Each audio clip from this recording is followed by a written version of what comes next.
السلام علیکم دوستو، میرا نام ہے ثاقب رسول اور آپ دیکھ رہے ہیں بلوچ اسلامک انفارمیٹو ویڈیو۔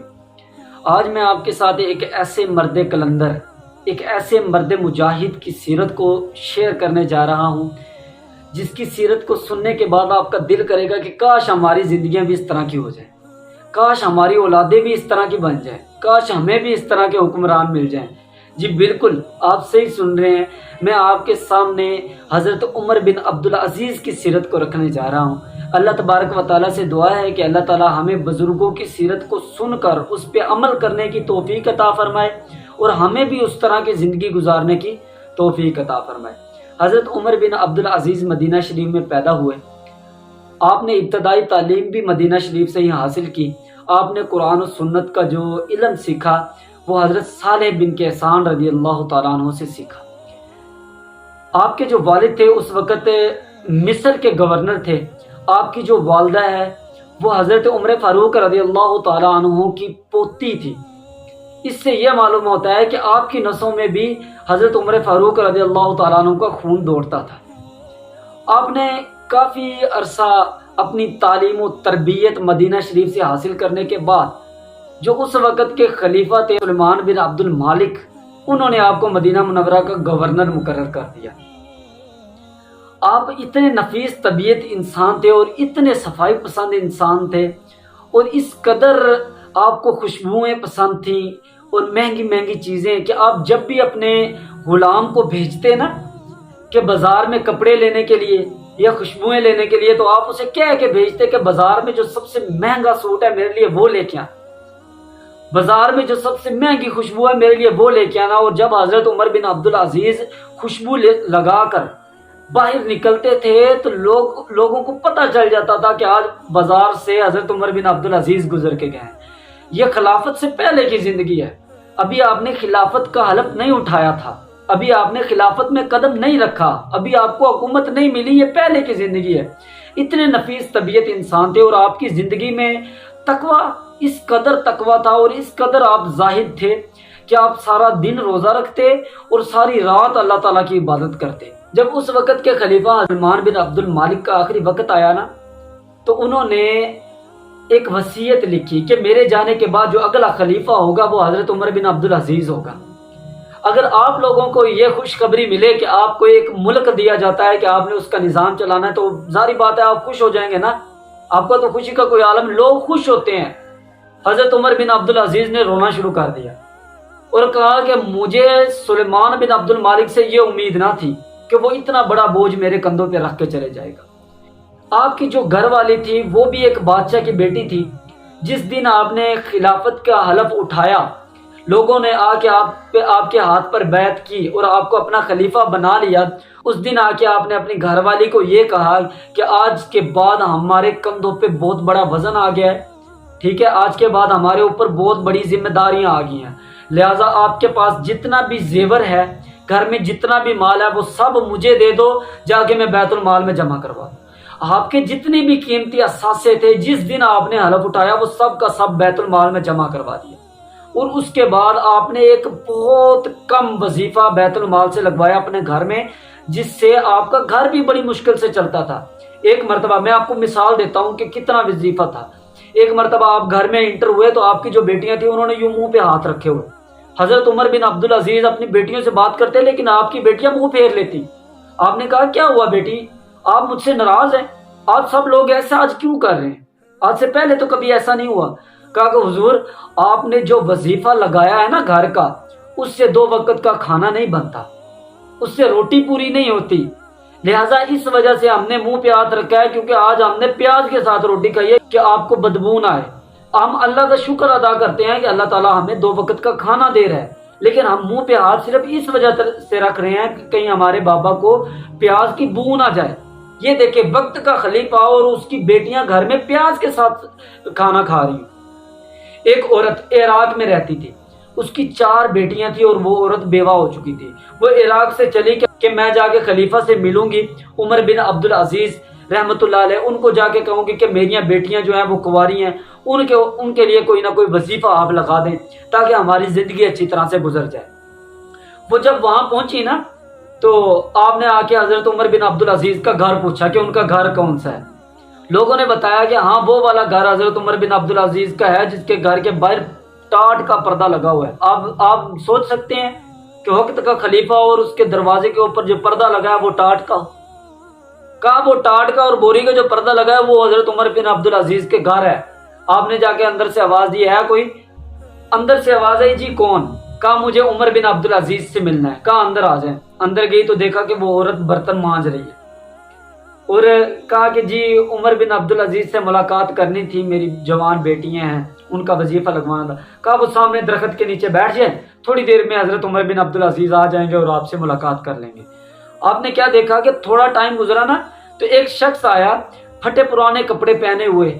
یہ اس شخص کی بات کر رہا ہوں جو خلافت سے پہلے اپنے غلام کو کہہ کے بھیجتے تھے کہ جو بازار میں سب سے مہنگا لباس ہو میرے لیے وہ لانا. وہی عمر بن عبدالعزیز اب آ رہے ہیں اور پرانے کپڑے، پھٹا ہوا لباس، پیوند لگے ہوئے، گھر میں انٹر ہوئے، پانی اٹھایا اور جو جیسے وہ مٹی نہیں اڑتی کچے گھر ہوں تو، گاؤں میں تو ابھی بھی ایسا سین ہوتا ہے، کچے گھر ہوں تو مٹی اڑتی ہے. حضرت عمر بن عبدالعزیز آئے اور یوں پانی پھینک رہے ہیں، ہر طرف پانی کا چھڑکاؤ کر رہے ہیں. وہ جو عورت برتن دھو رہی تھی وہ اس کے پاس گئی، جا کے ان سے باتیں کرنا شروع کر دی. اب ادھر جو عورت بیٹھی تھی جو حضرت عمر بن عبدالعزیز سے ملاقات کے لیے آئی وہ بیٹھی تھی. تھوڑی دیر کے بعد انہوں نے جا کے کہا کہ وہ تو آپ کا غلام نہیں ہے، غلاموں سے تو اس طرح باتیں نہیں کرتے، آپ غلام کے ساتھ اس طرح باتیں. کہا کہ چپ کر جا، وہ میرا غلام نہیں، وہ میرا گھر والا ہے، وہی تو عمر بن عبدالعزیز ہے جس سے آپ ملاقات کرنے کے لیے آئے. تو اس عورت کا جو ریاکشن تھا کہ واللہ ہمارا جو خلیفہ ہے وہ اس طرح رہتا ہے. کہا جی بالکل یہ آپ کے خلیفہ ہی ہیں. پھر تھوڑی دیر بعد حضرت عمر بن عبدالعزیز آئے، ان کے ساتھ ملاقات کی. انہوں نے کہا کہ میری 5 بیٹیاں ہیں اور میرے جو گھر والے ہیں وہ فوت ہو گئے ہیں، میں بیوہ ہو چکی ہوں، ان کا جو گھر کا سرکٹ چلانا بہت مشکل ہو جاتا ہے، آپ کچھ وظیفہ لگا دیں. آپ نے ان کی سب سے بڑی بیٹی کا نام پوچھا، انہوں نے نام بتایا، نام پوچھا، نام لکھا، عمر لکھی، اس کے بعد اس کا وظیفہ لکھا. تو اس عورت نے کہا یا اللہ تیرا شکر ہے. اس کے بعد دوسری بیٹی کا نام پوچھا، اس کی عمر پوچھی، اس کا وظیفہ لکھا. تو اس عورت نے پھر کہا یا اللہ تیرا شکر ہے. تیسری ایون کہ جب 5ویں بیٹی کا نام پوچھا نا تو اس عورت نے پہلے کہا کہ اے عمر بن عبدالعزیز، میں نے آپ کے جیسا خلیفہ پہلے نہ کبھی سنا ہے اور نہ کبھی دیکھا ہے. تو حضرت عمر بن عبدالعزیز نے کہا کہ میں نے 5ویں بیٹی کا جو وظیفہ ہے وہ میں نے نہیں لکھنا، ان 4 بیٹیوں کا وظیفہ آپ کے گھر پہنچتا رہے گا. آپ ان چاروں کو کہنا کہ تھوڑا تھوڑا کر کے 5ویں کو دے دے اور اس طرح کر کے کر لینا، میں 5ویں کا کیوں نہیں لکھوں گا. پوچھی وجہ پوچھی کہ حضور آپ 5ویں کا وظیفہ کیوں نہیں لکھ؟ کہا میں 4 کا وظیفہ لکھ رہا تھا، آپ اللہ تعالیٰ کی تعریف کر رہی تھی اور اس کے بعد تم نے عمر بن عبدالعزیز جو کہ تعریف کے قابل ہی نہیں ہے اس شخص کی تعریف شروع کی ہے، اس لیے میں نے 5ویں کا وظیفہ نہیں لکھا. میں اپنی تعریف میں تمہیں مال کیوں دوں؟ تم اللہ کی تعریف کر رہی تھی تو میں تمہیں دے رہا تھا. وہ عورت جب وہ خط لے کے عراق میں پہنچی اور وہاں کے جا کے جو گورنر تھا عراق کا اسے جا کے خط دیا اور کہا کہ یہ عمر بن عبدالعزیز نے خط دیا ہے، یہ وظیفہ مقرر کیا ہے. تو اس گورنر نے جب دیکھا، انہوں نے کہا کہ وہ جو شخص جس نے آپ کو یہ رکا لکھ کے دیا، جنہوں نے وظیفہ لگایا ہے، وہ اب اس دنیا میں نہیں رہے، وہ فوت ہو گئے، ان کا انتقال ہو گیا. تو وہ تو بیچاری رونا شروع کر دی. انہوں نے کہا کہ اب ہماری بیٹیوں کو کیا بنے گا؟ انہوں نے کہا گھبراؤ نہ، جس ملک کے حکمران اس طرح کے ہوتے ہیں ان کے پھر گورنر اس طرح کے ہوتے ہیں.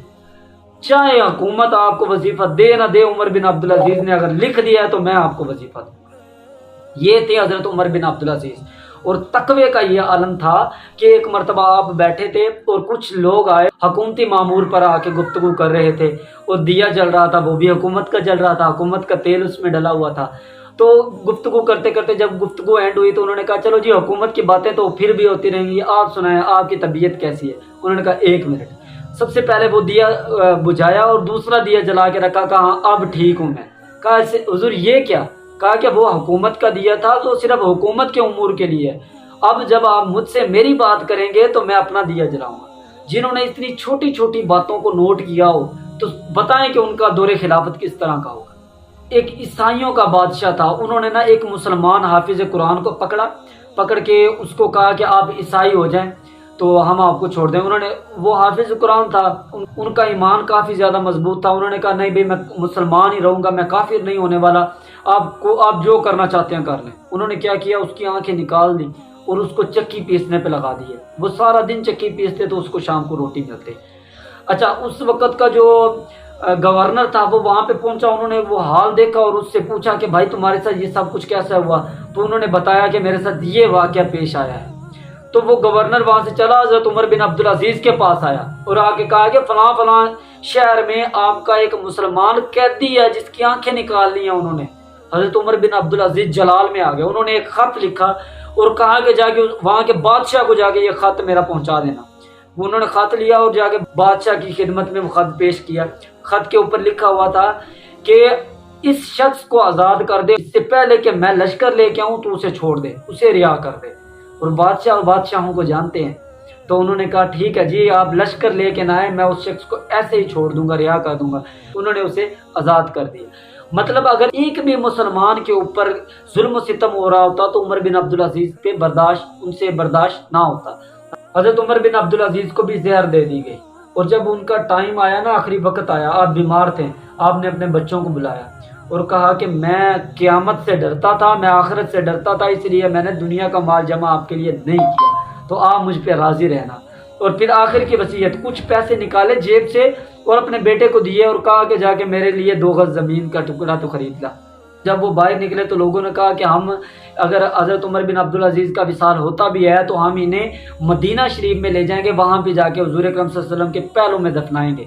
تو آ کے بیٹا عرض کرنے لگا، حضور لوگ یہ کہتے ہیں کہ آپ کو مدینہ شریف میں لے جائیں گے، وہاں حضور کے پہلوں میں جا کے دفنائیں گے۔ کہا کہ عمر بن عبدالعزیز کا اتنا مقام نہیں ہوا کہ حضور کے ساتھ جا کے لیٹے، آپ مجھے کسی اور جگہ پہ ہی دفن کر دینا۔